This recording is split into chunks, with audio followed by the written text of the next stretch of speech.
It's a word we've been hearing a lot about these days, democracy. Alexandra explains why it's particularly important now.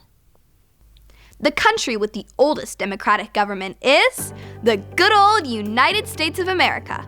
We've been a democracy ever since the Constitution was put into effect in 1789. But we're not the first democracy. While an argument can be made that the seeds of democracy can be found in various parts of the world, most experts bestow the honor on Greece. More specifically, on ancient Athens, one of the Greek city-states. Democracy was introduced there around the 5th century BCE. The word comes from two terms, demos, for common people, and kratos, for power. Basically, democracy means people have the power to self-govern, or as Abraham Lincoln put it, democracy is the government of the people, by the people, for the people. But in ancient Athens, democracy wasn't government by all the people. Women and slaves, even freed slaves, weren't included. Even today, democracy is far from perfect. British statesman Winston Churchill famously wisecracked, "Democracy is the worst form of government, except for all the others that have been tried." Of course, Churchill was joking, but there's a serious truth in his comment.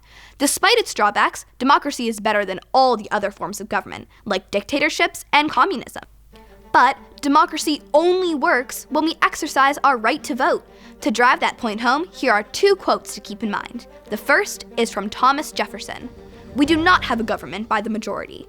We have a government by the majority who participate." The second is from a journalist named George Jean Nathan. "Bad officials are elected by good citizens who don't vote. Without democracy, we won't have freedom." As President Ronald Reagan warned, "Freedom is never more than one generation away from extinction. It has to be fought for and defended." So it's vital that our generation steps up and does our part to defend democracy. We can do that by being sure to vote.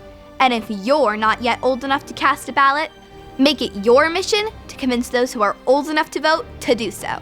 Even Taylor Swift is helping to get out that message by posting on Instagram. "I've heard you raise your voices, and I know how powerful they are. Make sure you're ready to use them in our elections." As former President Barack Obama cleverly points out, you wouldn't let your grandparents pick your playlist. Why would you let them pick your representative who's going to determine your future?